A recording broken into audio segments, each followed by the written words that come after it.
Hello everyone, welcome to Fundu Tester. Today we are going to discuss how we can write a test cases. This video I have divided into multiple sections. First of all, we are going to discuss how we can write a test cases. Second one, we are going to write a test cases on Jira. And third one, I am going to share a tips to write a effective test cases. In this video, I am going to cover how to write a test cases, and remaining video will be uploaded soon on Fundu Testers. If you are new to the Fundu Tester, please consider subscribing Fundu Tester and don't forget to like and share this video. And end of the video, I am going to share a few bonus tips. So stay tuned with the Fundu Tester. Camera rolling, action.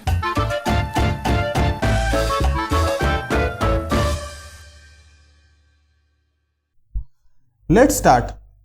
First of all, I'll demonstrate one of the template which I got from the internet. If you go to the internet, you will get a variety of templates for writing test cases. But it doesn't necessary that we are going to use that template or we have to write down in the same manner in an interview or a company. Because in every company, every project, test case writing style will differ. There is no benchmark that I have to write test cases like that or this. If you are going to join a new company, whatever format they are going to write, you have to write in that format. So here, one demo template is there which I got from the internet. First of all, let's take a look. Here, as per the template, it is showing test case 1, test case 2 and test case 3. For every test case, they have created a different sheets. And along with each test case, they are going to define many information. Test case ID, created by, description, reviewed by, version, tester name, date, on which date tester has written that particular test cases, pass, fail or expected result, prerequisite. Before going to test particular scenario, what will be the prerequisite, test data. Let's say I am going to test on the login functionality, what will be the test data. Then here final one is a test scenario and steps to reproduce, expected result, actual result, and again pass, fail or whatever result. So if I am going to write this many information with one test cases, I have to write a multiple test cases. Login itself I can write more than 100 test cases, and I am going to follow this template. Then during my entire life I have to only write a test cases. So what are the mandatory information that I can include during the test cases? Here the mandatory information is, first of all, test scenario. What is a test scenario? And if developer has implemented the login functionality, then using one-liner he or she should be able to reproduce that scenario. So let's understand how we can write effective test cases. Here I am going to take an example of the MakeMyTrip. We are going to use MakeMyTrip application and I will demonstrate using a MakeMyTrip. So first of all, if I am going to the MakeMyTrip, I can see multiple modules.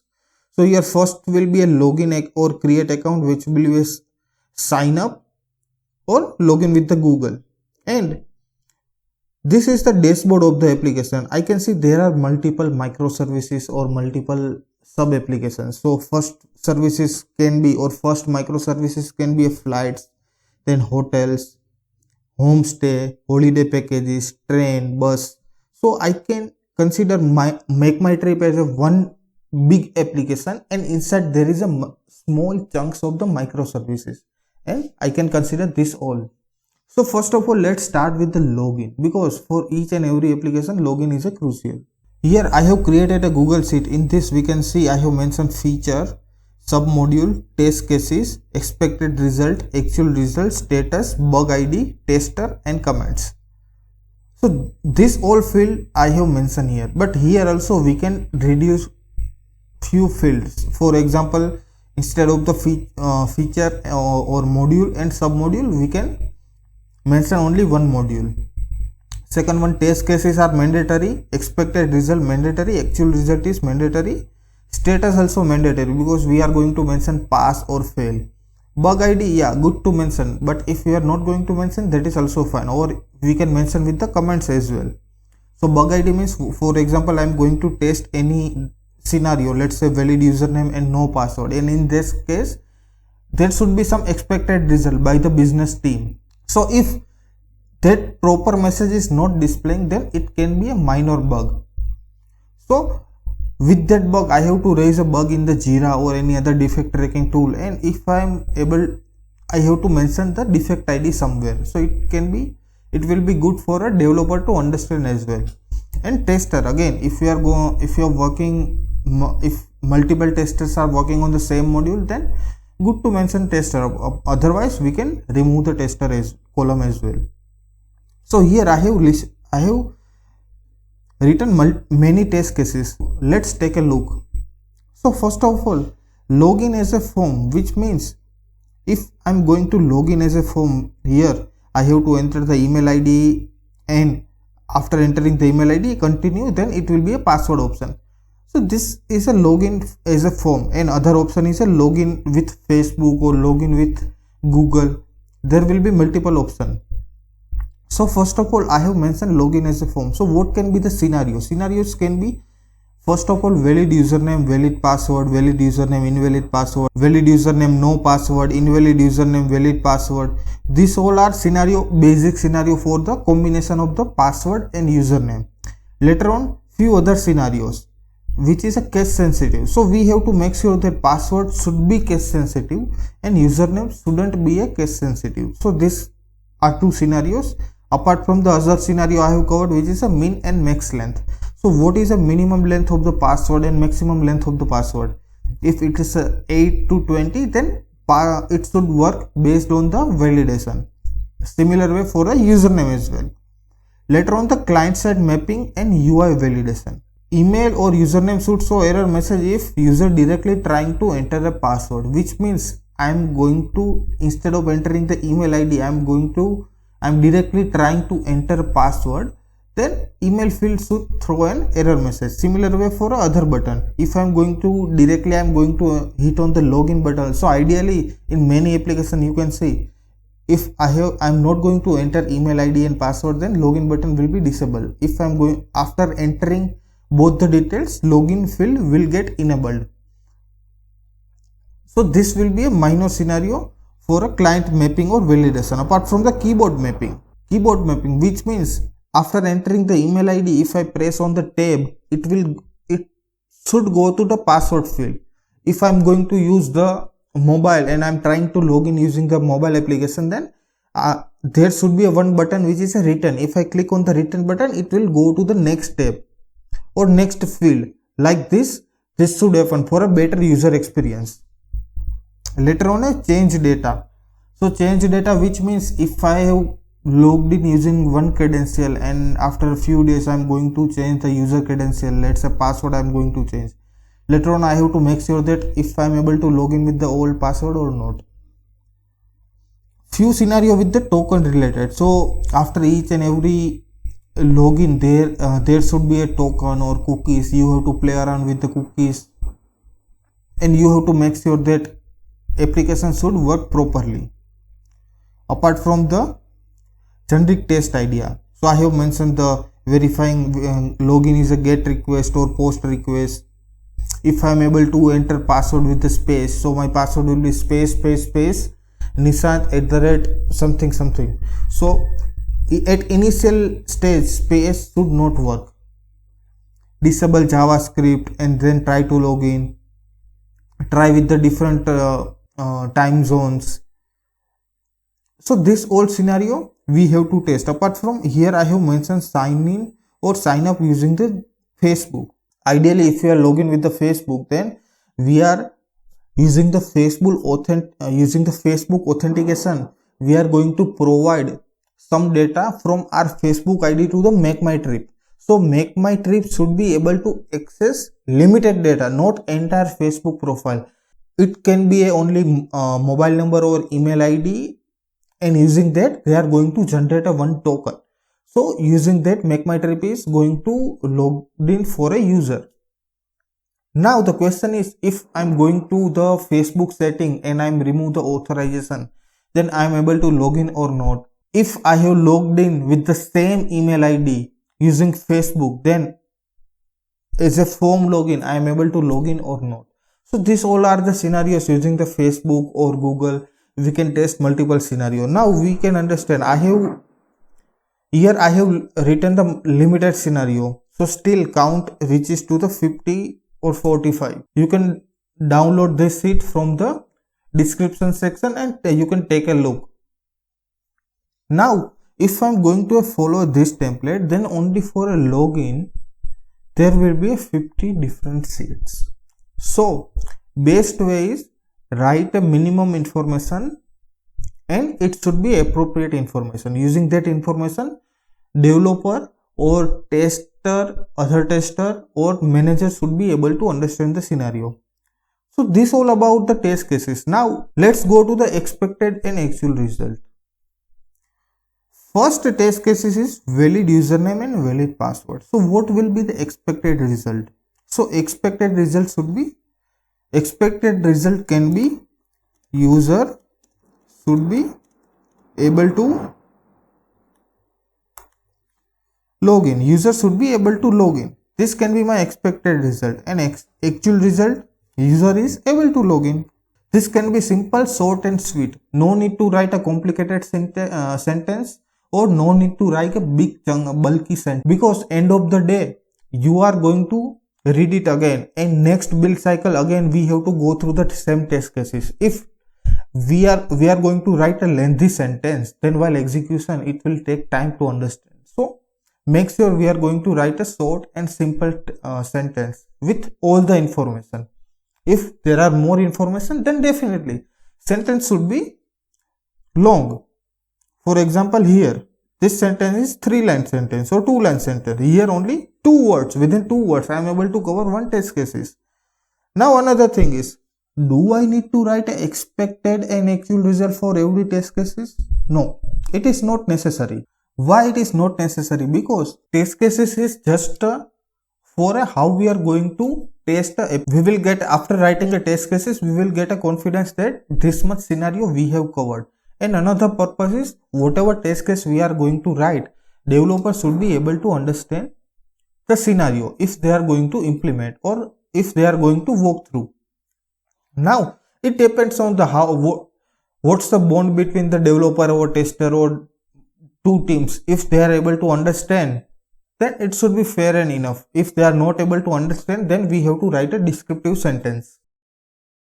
For example, we are working with the overseas team and we haven't ever met developers, then we have to write a descriptive sentence. But if I'm going to sit next to each other, the developer is sitting here, then if he is not able to understand, he can directly ask me and I am able to explain within a minute. So it depends on the team and how we are going to work.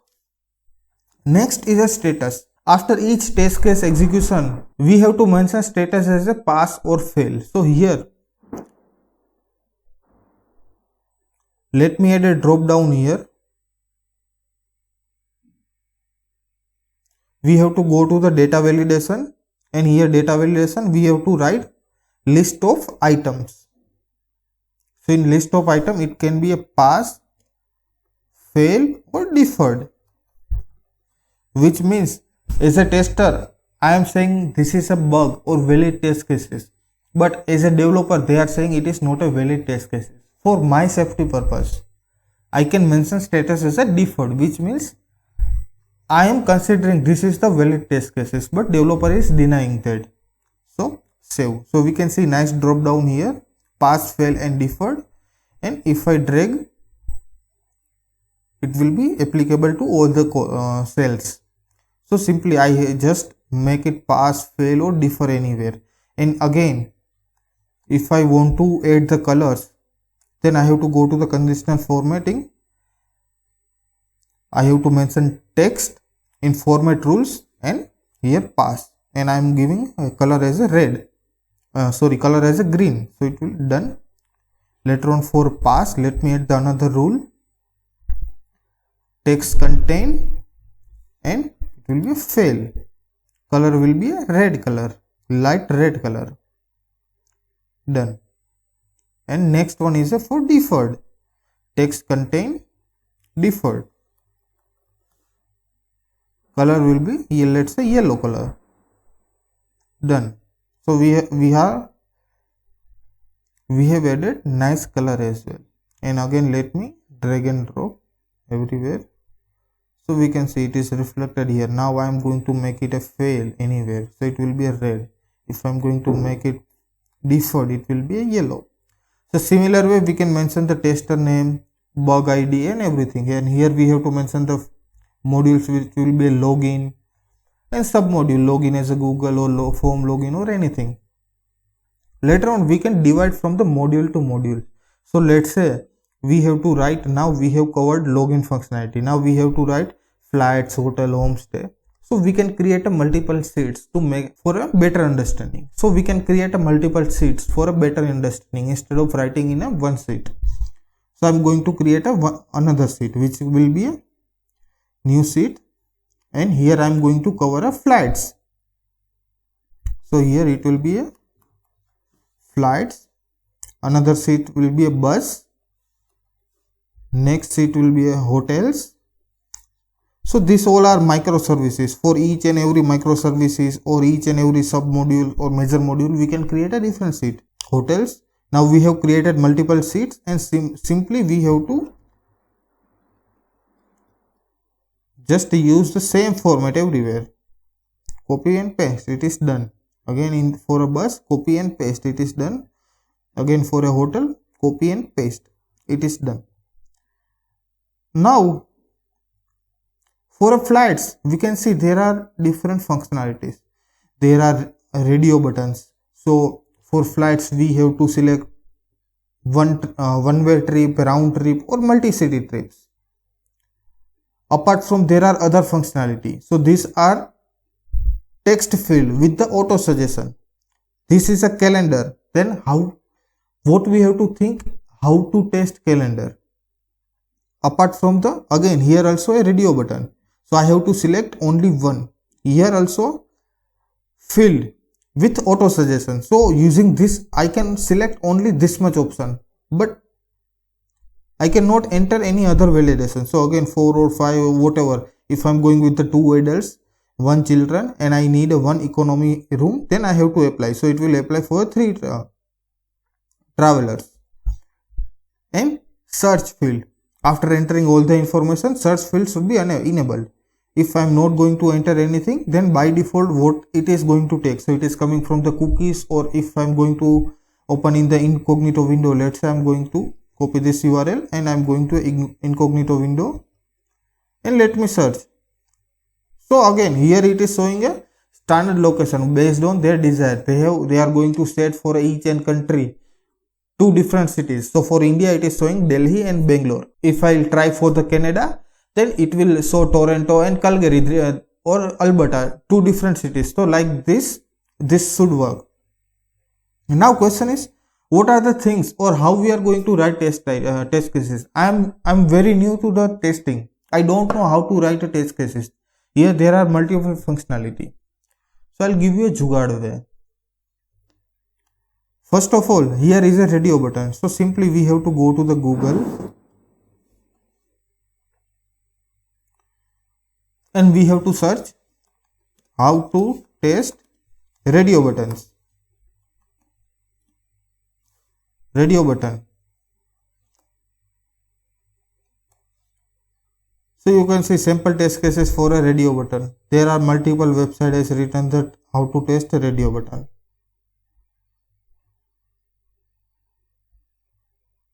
See, for radio button, in one website they have written 13 test cases. We have to go through all the test cases and you can check these are applicable or not. If they are not applicable, then we have to come up with our creative scenario. Or if you know how to test the radio button, then directly we can write a test cases for a radio button. So this is the one shortcut way or jugaad way to write a test cases. If you don't know, if you're new to the functionality, because these things happen for every tester. I'll give you a scenario for the experienced people. If you can ask someone, let's say we are going to order from the Zomato, and once we are going to place the order, initially it will tell once after placing a order, it will show estimated time. For example, it will deliver in 30 minutes or 25 minutes. So based on what it is going to estimated the time, 25 minutes, based on what? And if I have to test this scenario, then how can I test? I have to place multiple order, and do I need to wait for a 20 minute or 35 minutes? There should be some way. So for every tester, even if it is a fresher or if it is a experienced, everything, there can be new things for everyone. So don't hesitate to Google or learn anything. I hope this makes sense, and if you have any questions, feel free to ask me in the comment section. I will be happy to answer. We'll see you tomorrow with the new topic. Thank you so much.